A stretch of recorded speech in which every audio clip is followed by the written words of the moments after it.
Hey guys, we're back on the budget build XJ, and I wanted to show you what we're doing today. So the shop donated a 4.5-inch rough country lift for this build. So we want to say thanks to All Terrain Auto Care. Dan always takes care of us. Great place to work.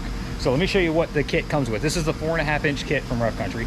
So we get the N3 shocks, we get fixed end links, and our U-bolts for the rear in here as well. Looks like transfer case drop in here as well.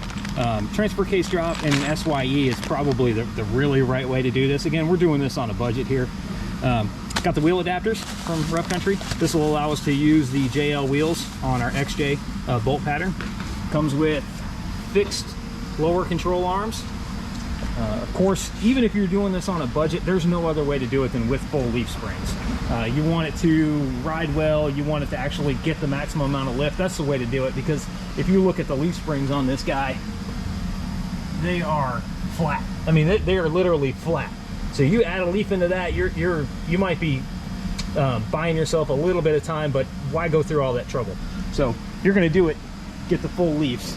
And then of course we got the front coils. Talk to ASE technician Derek. He's going to be the guy who's doing this lift.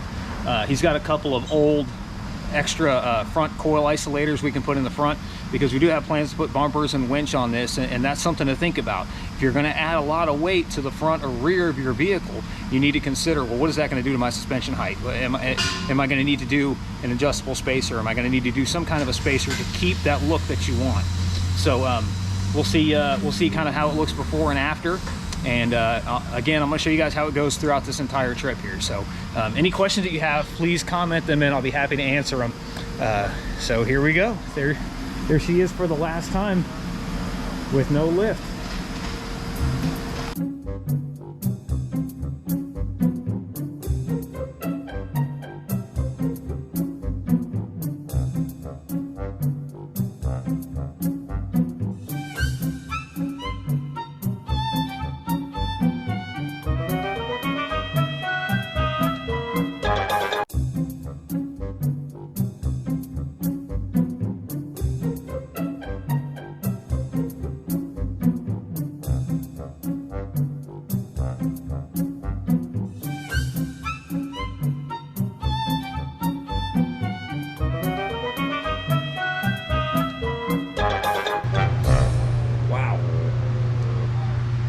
That's much bigger.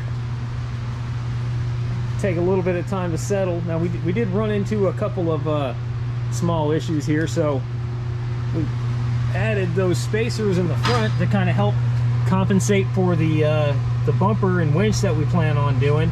And kind of a side effect of that is the front tire is a little bit further back in the wheel well than what we would like, so we're not going to get this thing aligned today. We're going to go ahead and order some control arm drops that will go in here that will kind of push that wheel more forward, give us a little bit more caster. It'll make it drive a little bit better on the road, which we're not really concerned about, but what we are concerned about is off-road. We want to try and keep the tire away from this fender flare if we can. I'm going to have Josh take those fender flares off and then get ready for some body armor later on. But she's big, she looks good. Thank you guys for tuning into this episode, and keep following along to see the bumpers and the body armor and anything else that we add to this one.